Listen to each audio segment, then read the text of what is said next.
Hello, everybody. This is Kim Conrad with Kim's Table Talks, seeing with new eyes, dialogues for changing times.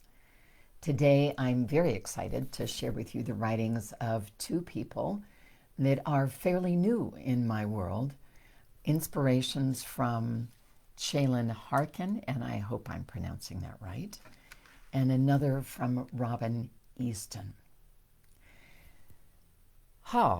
One is a verse, a poem, inspirational, called I Am Done with Small is the title that I've given it, though Chelan looks like she doesn't give titles to her poems. But it was a way of letting you know what I was doing. And Walking with the Earth. I have never, well, I don't want to say never, but it's so unusual to meet someone like Robin, who is just in her expressions living this being of oneness with the planet that we are graced to live on, this earth. So, without further ado, anybody please follow the page. I'm here every Wednesday at 10 a.m. Mountain Time. And this is Chelan Harkin from her newly released book called Susceptible to Light, which is available on Amazon or Waucoma Bookstore, Waucoma Bookstore. She does mention the word God, and I invite you to put in whatever word works for you. Great mystery, source, energy, universe, whatever works for you. Chelan Harkin. God, I am done with small, meek prayers. I feel a surging ocean of light within me, and I would like it to flood the world. You have placed enough gifts in me to satisfy eternity. I would like them brought forth and unwrapped. I am done playing small. I want my poetry to soar high enough to kiss the sun and share stories of light with the world. Why would I not ask for my own greatness to be pulled forth from a tree like a tree from a seed?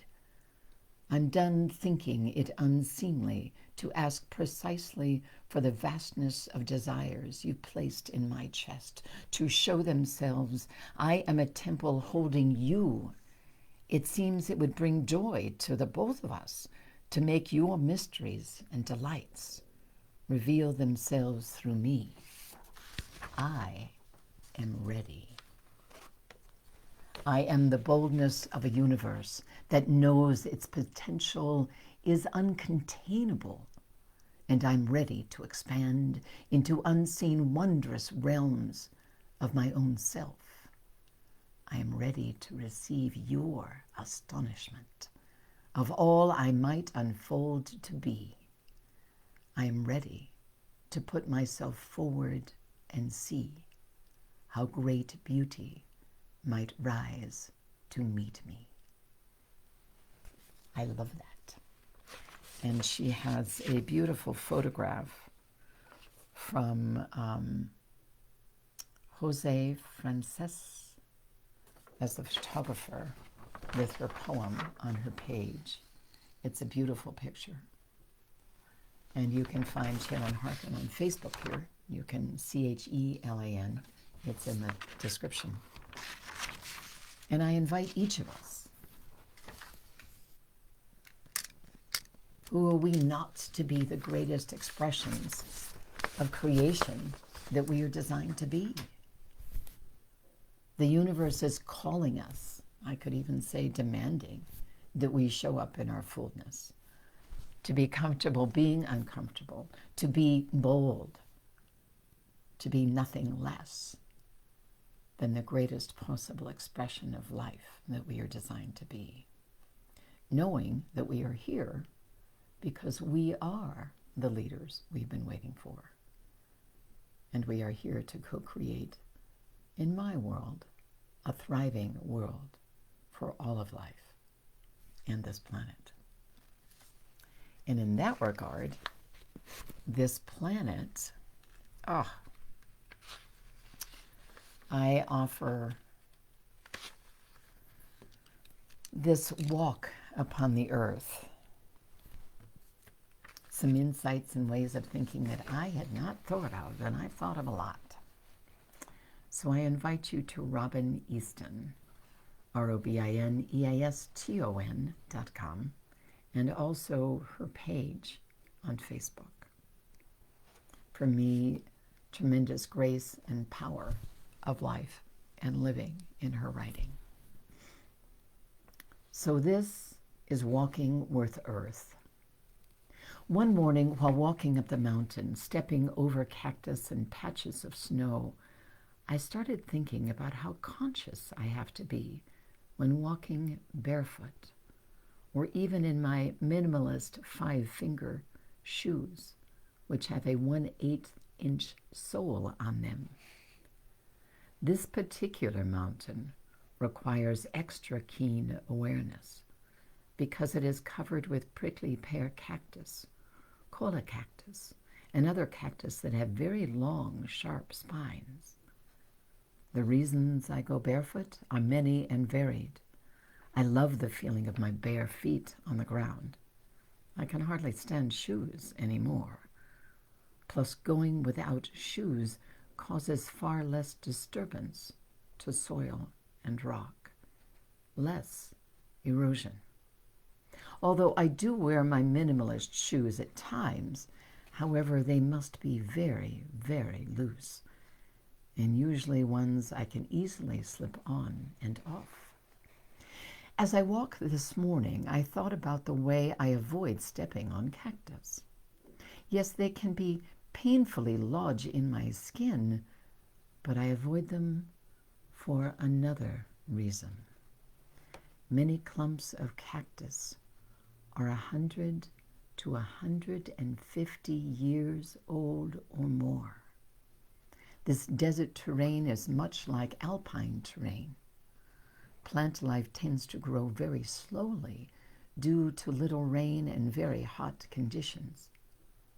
To crush even a small clump of cactus is to possibly crush 20 years of tenacious growth. Cactus are not all I avoid. I avoid stepping on as much plant life as I can. There are tiny trees that are extremely small, but nonetheless have been growing for 25 years. There are perennial wildflowers that have lovingly bloomed for generations on the mountain, sprouting brilliant colors amidst barren rock and sand. I also do not needlessly break tree branches or even dead ones just because they are in my way as I hike. Why? Because those same branches allow tiny birds to light above the ground so as to avoid ground predators such as snakes, black-footed ferrets, and so on. Those branches give deer, bobcats, and me cover to hide on hillsides that have lost many trees due to drought and dark beetle damage. Even dead branches give shelter, shade, and camouflage to my wild friends. I love to walk with care among the rocks as well. I've learned that each rock I move not only has a life force and purpose of its own, but it has life living under it. The rock I carelessly kick out of my way might be shelter for a tiny lizard, a spider, beetle, centipede, tiny mites, or some other little and very important life form. The rock I turn over might have ancient lichen on the sunny side up and ends up face down, buried in mud, and has to start over. I like to treat nature with integrity because it makes me feel more whole, more of an integral part of life. I feel filled with more respect and grace toward myself and others. We cannot live on this planet without taking another life, whether that is plant, animal, rock, air, or water. But we can live on this planet with as much respect and reverence as possible. So I tend to leave the tossing, breaking, and crushing to Mother Earth as much as I can, where I can. She will turn enough stones, bury enough cactus and flowers, and break enough branches and rocks to suit her needs, and know when and where to do it. As to the trails I hike, the deer create all the trails I need, and they pick the easiest way up the mountain. I follow. I try to merge into the already existing flow of the wild. In doing so, I'm invited into a much vaster world than my own or that of my culture. It also is a lesson in recognizing my humble small place in a vastly cosmic world stretching from the tiniest of quarks to the most distant stars and beyond in all directions. In this pondering, humbling, I feel the great mystery is an intimate merging that reduces me to tears. Although I feel that life will always go on in one form or another, no matter what, I nonetheless value other life forms and their remarkable tenacity and intelligence. I experience them as not only my equals, but as the most intelligent teachers I've ever known. When I go up the mountain, I am intelligence going to meet intelligence. Life going to meet itself.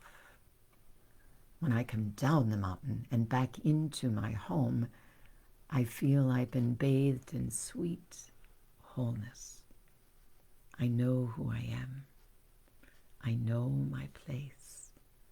The respect I learned from the mountain is carried into my days, something I continue to live with my own species. May you walk with awareness and respect and feel your connection to this intelligent, living earth. Love, Robin.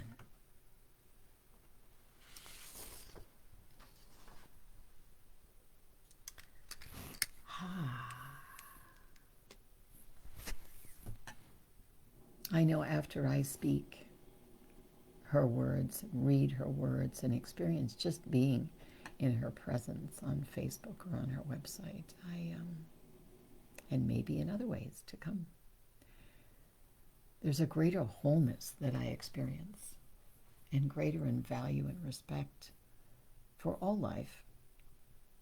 And the more that we can value and respect all the pieces, parts that are in our view, external view, the likelihood is the more wholeness and respect and value we can experience on our inner view, and vice versa.